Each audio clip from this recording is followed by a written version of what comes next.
Hello বন্ধুরা, আজ আপনাদের সাথে কথা বলবো রকেট অথবা স্টিমার নিয়ে, যা বাংলাদেশের পরিবহন জগতে খুব বিশাল একটা ভূমিকা স্থাপন করে চলছে। প্রায় 100 বছর ধরে এগুলো চলাচল করছে। ব্রিটিশ শাসনামল থেকে এগুলো ঢাকা বরিশাল, ঢাকা গোয়ালন্দা প্রচুর পরিমাণে লোক নিয়ে প্রতিনিয়ত যাতায়াত করে আসছে। কালের বিবর্তনে এই স্টিমার এখন আর নেই। আপনি চাইলেও এর দেখা পাবেন না, কারণ বাংলাদেশ সরকারিভাবে এই স্টিমার বন্ধ ঘোষণা করা হয়েছে। ঝালকাঠিতে ঘাটে 2টি স্টিমার বা রকেট দেখা যেত। এগুলো হচ্ছে লেপসা আর অস্টিস। এই সেই স্টিমার ঘাট। চলেন আপনাদের ঘুরে ঘাটের ভিতরটা দেখিয়ে আনি যে কিভাবে ছিল। এখান থেকে শত শত মানুষ প্রতিদিন প্রবেশ করত। এখন জরাজীর্ণ জীর্ণশীর্ণ অবস্থায় পড়ে আছে ঘাটটি। ঘাটে গিয়ে দেখা গেছে একটা ট্যাঙ্কার বা কার্গো বাঁধা রয়েছে। যাক, তাও ভালো যে ঘাটটাকে কিছু না কিছু দিয়ে একটা ব্যবহার করে আসছে।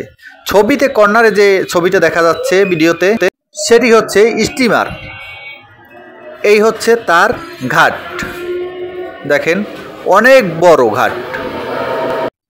ঢাকা সদরঘাট থেকে ছেড়ে স্টিমার চাঁদপুর হয়ে পরদিন সকালে বরিশালে পৌঁছে। বরিশালে পৌঁছানোর পরে বরিশাল যাত্রা বিরতি করে, আধা ঘন্টার মতন যাত্রা বিরতি করত। এরপর নলছিটি, ঝালকাঠি, কাউখালী, ফুলারহাট পিরোজপুরের ভিতরে, তারপর চরখালী, বড় মাছুয়া, তারপর সন্ন্যাসী হয়ে মোড়লগঞ্জ পর্যন্ত পৌঁছাইতো এই স্টিমার। আগে খুলনা পর্যন্ত যেত। নদীতে পানি কম থাকার কারণে এসব জাহাজগুলো আর চলাচল করতে পারে না। এক পর্যায়ে লাস্ট পর্যন্ত বন্ধ হয়েই যায়। কিন্তু বিদেশি ট্যুরিস্টদের কাছে বেশ জনপ্রিয় ছিল এই সার্ভিসটি। প্রায় প্রতিটি ট্যুরিস্টের কাছে ভ্রমণ তালিকায় প্রথম স্থান অধিকার করে নিত এই স্টিমারটি। এটি দেখতে যেমন চমৎকার ছিল, চলনে, ভিতরে থাকনে অত্যন্ত ভালো ছিল, অত্যন্ত ভালো। অনেক বিদেশি শুধু এটাতে চড়বে এই কারণেই বাংলাদেশে আসতো। বাংলাদেশের আয়ও বৃদ্ধি পেত। কিন্তু এক পর্যায়ে এই সার্ভিসটি লস দিতে সরকার এটিকে টোটালি বন্ধ করে দেয়। এখন আর দেখা যায় না এটি। তাই যারা দেখেছেন, যারা চড়েছেন এই স্টিমারে, রকেটে, তাদের প্রতি তারা জানেন আর কি যে এটা কতটা সৌন্দর্য এবং আরামপ্রদ।